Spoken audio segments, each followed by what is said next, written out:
இன்ஃபினிக்ஸ்ல இருந்து ஒரு புதிய மொபைல் ஃபோன் லான்ச் பண்ணியிருக்காங்க. Infinix note edge.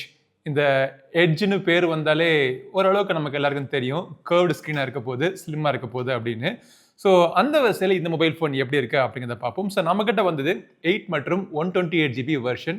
இதில் 6 ஜிபி இருக்குது, 256 ஜிபி இருக்குது. ஸோ இந்த காம்பினேஷனில் 3 வேரியண்ட் அவங்க லான்ச் பண்ணியிருக்காங்க. ஆரம்ப விலை பார்த்தீங்கன்னா 20,000 இந்த மொபைல் ஃபோன் உங்களுக்கு கிடைக்கும். இதில் சிறப்பான அம்சங்கள் என்னென்னா, தின்னான மொபைல் ஃபோன், லைட் வெயிட்டான மொபைல் ஃபோன், அதே நேரத்தில் ஜேபிஎல்னுடைய ஸ்பீக்கர்ஸ் இதில் இருக்குது. இந்த மாதிரி பல விஷயங்கள் இந்த மொபைல் ஃபோனில் 20,000 செக்மெண்ட்டில் கொண்டு வந்திருக்காங்க. ஸோ இதெல்லாம் எப்படி இருக்குது அப்படிங்கிறத பார்ப்போம். இதுதான் அதோடைய பாக்ஸ் பேக்கேஜிங். எப்பயும் பார்க்கக்கூடிய இன்ஃபினிக்ஸோடைய பாக்ஸ் பேக்கேஜிங் மாதிரி தான் இருக்குது. வெளியில் மொபைல் ஃபோன் எப்படி இருக்கும் அப்படிங்கிற ஃபோட்டோ எதுவும் இல்லை. பட் மொபைல் ஃபோனுக்குள்ள என்னென்ன விஷயங்கள் இருக்கும் அப்படிங்கிற எதிர்பார்க்குற மாதிரி இதில் போட்டிருக்காங்க. 3D curved AMOLED display இருக்கும் அப்படின்னு போட்டிருக்காங்க. 6500 mAh பேட்டரி இதில் இருக்குன்னு போட்டிருக்காங்க. பெண் புறத்தை பார்த்தீங்க அப்படின்னா இந்த மொபைல் ஃபோனுடைய எல்லா ஹைலைட்ஸ்லையுமே இருக்குது. முக்கியமான ஹைலைட்ஸ் ஏற்கனவே சொன்ன மாதிரி சவுண்ட் பை ஜேபிஎல். அதுக்கப்புறமா இதில் Android 16 ரன் ஆகிட்டு இருக்கு. முதல் முறையாக மீடியாடெக்கோட டைமென்சிட்டி 7100 அப்படிங்கிற ப்ராசஸரோட இதை அவங்க லான்ச் பண்ணியிருக்காங்க. ரொம்ப ஸ்லிம்மான மொபைல் ஃபோன், 7.2 mm தான். இதை நம்ம திறந்த உடனே ஃபர்ஸ்ட் நம்ம பார்க்குறது ஒரு இந்த மொபைல் ஃபோன். ஸோ நம்மகிட்ட வந்த கலர் வேரியண்டோட பேர் பார்த்தீங்க அப்படின்னா சில்க் கிரீன் அப்படின்னு போட்டிருக்காங்க. ஸோ இந்த சில்க் கிரீனில் பின்புறத்த அந்த மொபைல் ஃபோனை தொட்டு பார்த்தாலே ஒரு சில்கி ஃபீலிங் இருக்கு. பிளாஸ்டிக் மாதிரிலாம் கிடையாது, ஒரு லெதரைட் ஃபீலிங் தான் இருக்கு. But plastic back plus plastic frame. ஆனால் கார்னிங் கொரில்லா 7 ப்ரொடெக்ஷன் கொண்ட ஒரு டிஸ்பிளே கொடுத்துருக்காங்க. இதில் இதை ஓரமாக வச்சுட்டு நம்ம வேற என்ன இருக்குன்னு பார்த்தோம் அப்படின்னா உள்ளுக்குள்ள ஒரு சில டாக்குமெண்டேஷன்ஸ் இருக்கு. அதுக்கப்புறமா இந்த மொபைல் ஃபோனை ப்ரொடெக்ட் பண்ணுறதுக்காக எக்ஸ்ட்ரா ஒரு டெம்பர்டு கிளாஸ் கொடுத்துருக்காங்க. ஸோ அதை ஒட்டுறதுக்கான உபகரணங்கள்லாம் கொடுத்துருக்காங்க. அதுக்கப்புறமா இந்த டெம்பர்டு கிளாஸும் இருக்குது. இந்த டெம்பர்டு கிளாஸை எப்படி ஒட்டணும் அப்படிங்கிறதுக்கான இன்ஸ்ட்ரக்ஷன்ஸும் கொடுத்துருக்காங்க. அது தவிர இதெல்லாம் இந்த மொபைல் ஃபோனை ப்ரொடெக்ட் பண்ணுறதுக்காக ஒரு நல்ல குவாலிட்டியான ஒரு டிபியூ ஜெல் கேஸும் கொடுத்துருக்காங்க. ஸோ இது ஒரு கர்வ்டு ஸ்க்ரீன் அப்படிங்கிறதுனால இதுக்கு ஈஸியாக டெம்பர்ட் கிளாஸ் வெளியே கிடைக்காதுங்கிறத தெரிஞ்சு அவங்களே ஒரு டெம்பர்ட் கிளாஸ் கொடுத்துருக்காங்க. அதையும் தாண்டி டிஸ்பிளே உடஞ்சி அப்படின்னா ஒன்ஸ் ஸ்க்ரீன் ரீப்ளேஸ்மெண்ட் ஃப்ரீயாக பண்ணி தராங்க. அதுக்கப்புறம் அந்த பாக்ஸுக்குள்ள ஒரு 45 watt charger plus USB Type-C cable இருக்கு. இந்த ஓரமாக சிம் கார்டு பின்னும் கொடுத்துருக்காங்க. ஸோ இதெல்லாம் தான் box contents. First in hand feel பார்த்தீங்க அப்படின்னா ரொம்ப ஸ்லிம்மான மொபைல் ஃபோன், லைட் வெயிட்டாக இருக்கு. ஒரு 192 கிராம்ஸ் தான், 7.2 mm தான் திக்னஸ். இதில் கையில் பிடிக்கிறதுக்கு ரொம்ப ஹேண்டியாகவும் கம்ஃபர்டபுளாக இருக்குது. மொபைலினுடைய கீழ்ப்புறத்தில் பார்த்தீங்க அப்படின்னா ஒரு USB Type-C போர்ட், அதுக்கு பக்கத்தில் ஒரு ஸ்பீக்கர் இருக்குது பார்த்தீங்களா. இது ஆக்சுவலாக டூயல் ஸ்டீரியோ ஸ்பீக்கர்ஸ். மேலேயும் ஒரு ஸ்பீக்கர் இருக்குது. சைடில் உங்களுக்கு சிம் கார்டு ட்ரே இருக்குது. 2 சிம் கார்டு நீங்கள் போட்டுக்கலாம். Nano SIM card, 5G dual 5G-க்கான சப்போர்ட் இதில் இருக்குது. அதுக்கப்புறமா மைக் கொடுத்துருக்காங்க. மேலே டாப்பில் பார்த்தீங்க அப்படின்னா இன்னொரு செகண்டரி மைக் இருக்குது. IR போர்ட் கொடுத்துருக்காங்க. அது தவிர சவுண்ட் பை ஜேபிஎல் அப்படிங்கிற ஒரு சின்ன ஒரு இன்ஸ்கிரிப்ஷன் கொடுத்துருக்காங்க. ஒரு சைடில் பார்த்தோம் அப்படின்னா ஒரு volume button plus power button இருக்கு. அதுக்கு கீழே ஒரு கஸ்டமைசபிள் பட்டன் இருக்கு. ஸோ இப்பொழுதைக்கு இந்த பட்டன் உங்களுக்கு மியூட் பட்டன் பண்றதுக்காக நீங்க வச்சுக்கலாம். பட் உங்களுக்கு ஒரு 10 விதமான அப்ளிகேஷன்ஸ்ல என்னென்ன அப்ளிகேஷன்ஸ்ல என்ன ஆக்ஷன் திறக்கணும் அப்படிங்கிறத நீங்க முடிவு பண்ணிக்கிற மாதிரி கஸ்டமைசபிள் பட்டன் கொடுத்துருக்காங்க. நல்ல விஷயம். இந்த சைடில் ஒன்றும் கிடையாது, பிளெயினா சிம்பிளா இருக்கு. பின்புறத்தில் பார்த்தீங்க அப்படின்னா இந்த கேமரா ஹம்புக்குள்ள 2 கேமரா இருக்கிற மாதிரி இருக்கு பார்த்தீங்களா. ஒரே கேமரா தான், 15 மெகா பிக்சல் கேமரா தான். அதுக்கு பக்கத்தில் இந்த கீழே இருக்க கேமரா பக்கத்தில் ஆரா லைட்டிங்னு கொடுத்துருக்காங்க. ஸோ இந்த ஆரா லைட்டிங்னால மொபைல் ஃபோனை நீங்கள் கவுத்தி வச்சிருந்தீங்கன்னா ஒரு சில லைட்டிங் எஃபெக்ட்ஸ், அப்புறம் உங்களுக்கு இன்கமிங் கால்ஸ் வந்துச்சுன்னா லைட்டிங் எஃபெக்ட்ஸ், இந்த மாதிரி ஒரு லைட்டிங் எஃபெக்ட்ஸ்க்காக கொடுத்துருக்காங்க. நல்லா இருக்கு. சின்ன ஒரு ஃபங்க்ஷனல் லைட் மாதிரி கொடுத்துருக்காங்க. பட் ரொம்ப ஒன்றும் ஃபிளாஷியா RGB லைட் அப்படி வெறிக்கிற மாதிரி தேய்க்கிற மாதிரிலாம் கிடையாது. சின்ன ஒரு அழகான ஒரு லைட், மினிமலான ஒரு லைட் கொடுத்துருக்காங்க. அதுக்கு மேலே ஒரு ஃபிளாஷ். இதில் IP65 வாட்டர் ரெசிஸ்டன்ஸ் ரேட்டிங் கொடுத்துருக்காங்க. In display fingerprint sensor. In display fingerprint சென்சரோட லொகேஷன் கொஞ்சம் கீழே இருக்கு. பட் இருந்தாலும் பரவாயில்ல, நல்லா இருக்கு. உங்களுக்கு ஃபாஸ்ட்டாக அக்யூரேட்டாக இருக்கு. அதே மாதிரி ஃபேஸ் அன்லாக்கும் பார்த்தீங்கன்னா டிபெண்டபிளாகவும் ஃபாஸ்ட்டாகவும் ஒர்க் ஆகுது. இந்த மொபைல் ஃபோனுடைய ஹைலைட் அவங்க சொல்லக்கூடியது இந்த ஜேபிஎல்னுடைய சவுண்ட். ஜேபிஎல் டியூன் பண்ண கொடுத்த சவுண்டு. ஸோ நல்லா இருக்கு, லவுடாக இருக்குன்னு சொல்ல மாட்டேன். பட் ஒரு மொபைல் ஃபோனுடைய ஸ்பீக்கர்ஸ் நம்ம பார்க்குறப்போ சவுண்டுடைய குவாலிட்டி நல்லா இருக்கு. சாம்பிள்ஸ் கேளுங்க.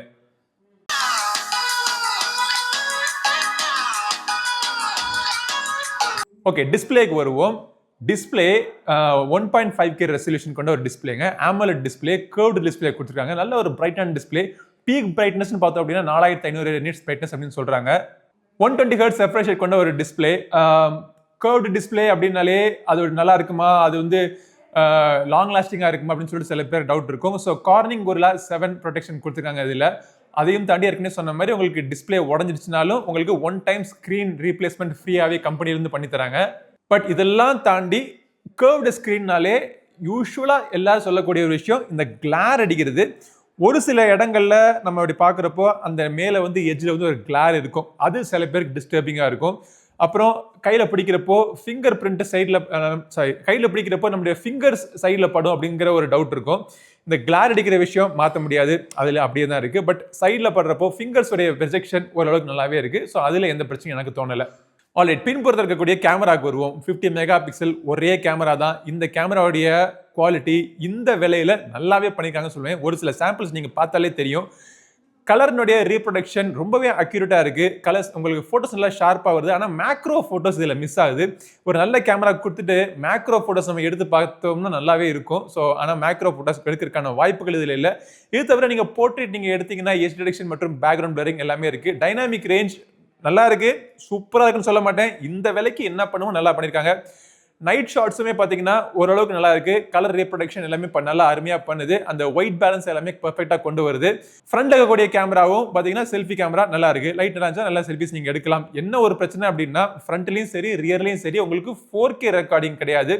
இருக்கக்கூடியது 1.5K ரெக்கார்டிங் உங்களுக்கு கொடுக்குது. ஸோ அதுவுமே மேக்ஸிமம் வந்து 30 FPS தான். 60 FPSக்கான ரெக்கார்டிங் இதில் கிடையவே கிடையாது. இது front camera video audio quality எப்படி இருக்குது, வீடியோ குவாலிட்டி எப்படி இருக்குது அப்படிங்கிறத பாருங்கள். நடந்துகிட்டே பேசினால ஷேக் எதுவும் இருக்கா அப்படிங்கிறதையும் நோட் பண்ணுங்கள். கேமராவை பொறுத்த வரைக்கும் எல்லாமே நல்லா இருக்குது. ஒரு ஃபோட்டோ எடுக்கிறதுக்கு எல்லாமே சூப்பராக இருக்குது. பட் 60 FPS இல்லாத ஒரு சின்ன ஒரு ஸ்மூத்தான ஒரு வீடியோ எடுத்து நம்ம ஷேர் பண்ணுறப்போ 60 FPS இருந்துச்சு அப்படின்னா நல்லா இருந்திருக்கும். ப்ராசஸருக்கு வருவோம். இதில் மீடியாடெக் டைமென்சிட்டி 7100 ப்ராசஸர் இருக்குன்னு சொல்லியிருந்தேன். நல்ல ஒரு ப்ராசஸர் தான். இது சப்போர்ட் பண்ணுறதுக்காக உங்களுக்கு ரேம் பார்த்தீங்கன்னா LPDDR5S கொடுத்துருக்காங்க. UFS 2.2 ஸ்டோரேஜ் கொடுத்துருக்காங்க. ஸோ இந்த விலையில் இன்றைக்கி இருக்கக்கூடிய மார்க்கெட் செக்மெண்ட்டில் மற்ற மொபைல் ஃபோன்ஸ்லாம் பார்த்தோம்னாலே இந்த ஸ்பெசிஃபிகேஷன்ஸ் ஓகே, நல்ல டாப்ஸ்ன்னு சொல்ல மாட்டேன், ஓகே நல்லாவே ஒரு கொடுத்துருக்காங்க. இதோடைய பெர்ஃபார்மன்ஸ் நல்லா இருக்குது. ஒரு கேமிங் ஹை அண்ட் கேமிங் நீங்கள் போட்டு விளாண்டாலும் மீடியம் கிராஃபிக்ஸில் போட்டு விளாண்டிங்கன்னா ஸ்மூத்தான ஒரு அனிமேஷன் உங்களுக்கு கிடைக்குது. நல்ல ஒரு கேம் பிளே உங்களுக்கு கிடைக்குது. ஹீட்டிங் பிரச்சனை அறவே கிடையாது. த்ராட்லிங்லாம் இது ஹை அண்ட் மொபைல் ஃபோன் கிடையாது. த்ராட்லிங் பற்றிலாம் பேச தேவை கிடையாது. பட் நல்ல ஒரு பெர்ஃபார்மன்ஸ் இந்த விலையில உங்களுக்கு கொடுத்துருக்காங்க. ஒரு டெய்லி டிரைவராக டிபெண்டபிளான டெய்லி டிரைவராக நீங்கள் யூஸ் பண்ணிக்கலாம். எல்லாரும் கேம்ஸ் விளையாட போகிறது கிடையாது. பட் கேம்ஸே ஹேண்டில் பண்ணிடுச்சு அப்படின்னா மற்ற அப்ளிகேஷன் எல்லாமே ஈஸியாக ஹேண்டில் பண்ணும் அப்படிங்கிறது தான் அர்த்தம். எல்லா அப்ளிகேஷன்ஸையும் உங்களுக்கு திறக்கிறது, க்ளோஸ் பண்ணுறது, ஃபாஸ்ட்டாக மல்டி டாஸ்கிங் பண்ணுறது, இந்த மாதிரி பல விஷயங்கள் பண்ணாலும் இந்த மொபைல் ஃபோன் நல்லா உங்களுக்கு தாக்கு பிடிக்கும். இதில் NFC இருக்குது, L1 Y2க்கான சப்போர்ட் இருக்குது. தேவையான எல்லா சென்சரும் உங்களுக்கு கொடுத்துட்டாங்க. பேட்டரியை பொறுத்த வரைக்கும் 6500 mAh பேட்டரி கொடுத்துருக்காங்க. பாக்ஸுக்குள்ளே 45 வாட் சார்ஜர் இருக்கிறதுனால ஒரு 1 hour 40 minutesக்குள்ளே ஃபுல் சார்ஜ் ஆயிடுது. 0 to 100%. உங்களுக்கு 1.5 நாள் வரைக்கும் தாக்கு பிடிக்கும். உங்களுக்கு கம்மியாக யூஸ் பண்ணீங்க அப்படின்னா 2 நாள் வரைக்கும் கூட தாக்கு பிடிக்கிறதுக்கான ஆப்ஷன்ஸ் இருக்குது. எல்லா இன்ஃபினிக்ஸ் மொபைல் ஃபோன் மாதிரியும் இதுலேயுமே பார்த்தீங்க அப்படின்னா OS வந்து XOS அப்படின்னு சொல்லக்கூடிய ஒரு ஸ்கின்டு UI. அந்த UI வந்து Android 16 மேலே அவங்க ஸ்கின் பண்ணி கொடுத்துருக்காங்க. ஸோ இவங்க இப்போ என்ன சொல்கிறாங்க அப்படின்னா இதில் 3 இயர்ஸ்க்கான OS அப்டேட்ஸ் ப்ளஸ் 5 இயர்ஸ்க்கான செக்யூரிட்டி அப்டேட்ஸ் கொடுப்பேன் அப்படின்னு சொல்லியிருக்காங்க.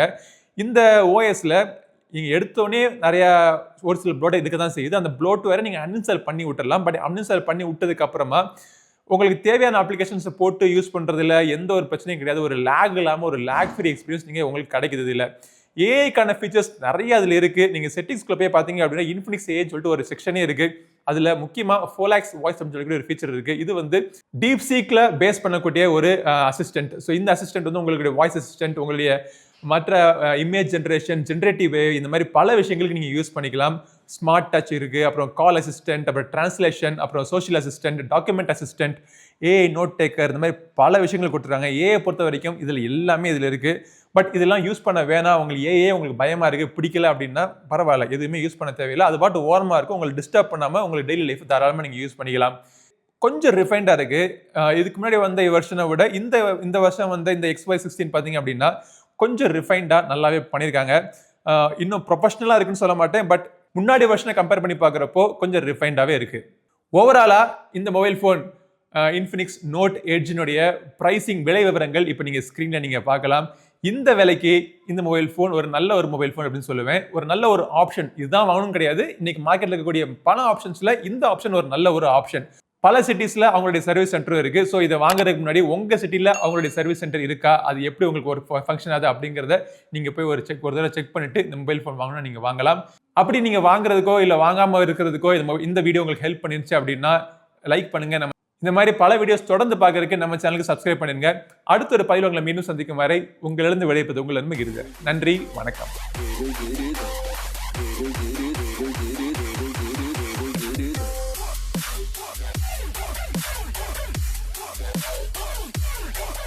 Get it.